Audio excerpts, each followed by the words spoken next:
Rachel Hansen was born in 2003 and adopted by a couple living on a ranch in Gilbert, Arizona. She grew up surrounded by open fields, dusty trails, and the sound of neighing horses. Rachel had a deep passion for these animals. She cared for them, talked to them, and dreamed of running her own horse training center one day. Unlike many teenage girls, Rachel matured early. At 16, she completed high school, an uncommon feat. She wasn't just bright, she was independent and hardworking. While her peers were still figuring out their future, Rachel was already working at local ranches, gaining experience and building toward her dream. Her adoptive parents supported her every step. She frequently shared updates about her training sessions, her favorite horses, and videos of their routines. But fate had something else in store. Early 2022, Rachel clashed with the manager of the ranch where she worked. According to relatives, she was fired following a dispute over a trailer incident. The ranch demanded she pay for repairs if she wanted her horse back. Feeling trapped, Rachel left everything behind and relocated. She moved into a subleased apartment in the Redstone Apartments near Santan Village Mall. Initially, it was a temporary fix, but that apartment became the scene of a tragedy. Rachel told friends the place reeked of marijuana. She found out the previous tenant was involved in drug dealing and had left behind a negative history with building management. She felt uneasy, struggled to sleep, and always kept her doors locked. Then, something strange happened. Someone broke into her apartment. Nothing was stolen, but a jar of pickles was left on the kitchen counter. On June 3, 2022, Rachel's boyfriend came to visit. They watched a movie and had dinner.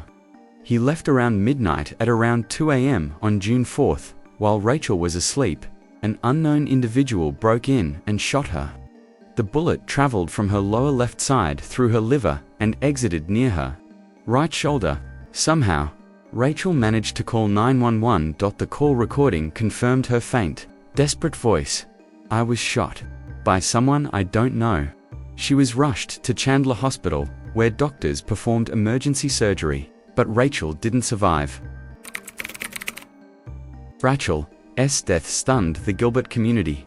Police launched a full investigation, reviewing surveillance footage and interviewing friends, neighbors, and family members. One prime suspect was her fiancé's father. According to internal reports, he had previously threatened Rachel during a heated argument, but there was no physical evidence strong enough to press charges. Rachel had also told her best friend that she watched unfamiliar cars parked near her building. Strangers snapping photos. Surveillance footage, however, failed to capture any clear suspect, and the pickle jar, no fingerprints, no DNA, nothing. Suspect analysis and possible CNOROS suspect. Number A. The fiancé's father. Rachel once confided that her fiancé's father was controlling, disapproved of their relationship, and had told her, "I'll make sure you're out of his life." Rachel received threatening texts from an untraceable number with a similar tone. Suspect number 2. The former tenant, the prior resident, had ties to drug dealing. Rachel's return to the apartment and reports the building management could have made her a target. The pickle jar might have been a symbolic warning or turf marker. Scenario 1. A person close to Rachel, familiar with her habits and apartment, planned the attack and waited until her boyfriend left. Scenario 2. A burglary or confrontation gone wrong. Rachel caught the intruder, who panicked and fired. Scenario 3. A premeditated killing linked to something larger, perhaps related to prior drug activity in the building. Dear Rachel's mother. She was the light of my life. She did everything right. I can't understand how anyone could do that to her. Some nights, I dream she's calling out, "Mum, I'm scared." Rachel's best friend, she said something wasn't right. She felt watched. Once, she said, "I think someone came in when I wasn't home." Gilbert police. We've done everything we can. Someone knows something, but they're staying silent. 3 years have passed. Rachel's family continues to search for answers. A cash reward is still offered through silent witness for any information leading to an arrest. They're not asking for much, just the truth. Closure. Justice for Rachel. Rachel was found lying on the floor, 1.5 meters from her bed. The front door was locked from the inside. A side window was slightly open, no signs of forced entry. A pickle jar was still on the kitchen counter.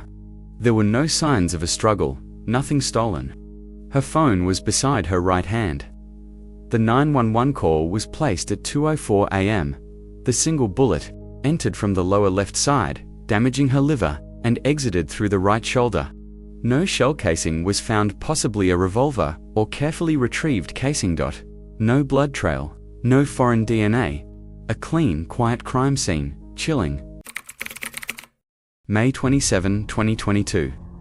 Friday, Rachel is officially fired. From the ranch, angry email exchange follows. May 28, Saturday, she moves back to Redstone. Tells a friend, "This place gives me the creeps."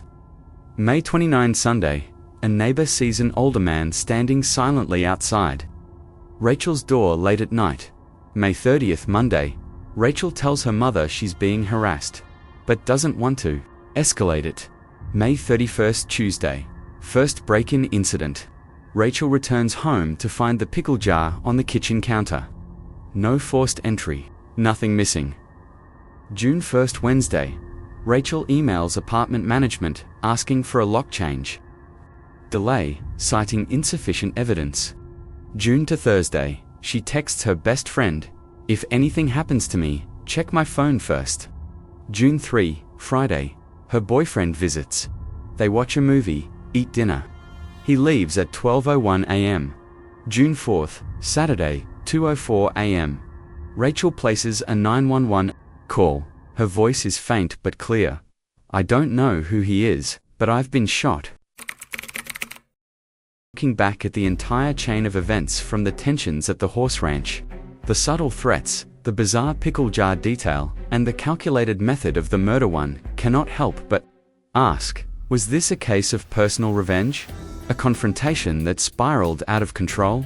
Or a carefully premeditated act by someone once close to Rachel?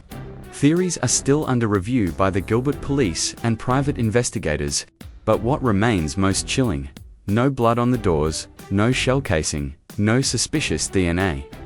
The killer left behind a room disturbingly clean. Could the murderer have prior experience, or did someone help clean up the evidence? In the world of true crime, some cases take decades to solve. Some seem forgotten till a single offhand comment reopens everything. The lingering question: did Rachel know something, but never get the chance to tell it? What do you think? Who is behind all of this? Is there a hidden testimony from a third person being kept from the public? Or is someone still silently watching it all, waiting for the right time to reappear? Share your thoughts below. Room 57 will be here, continuing to shed light on the shadows where justice has yet to reach.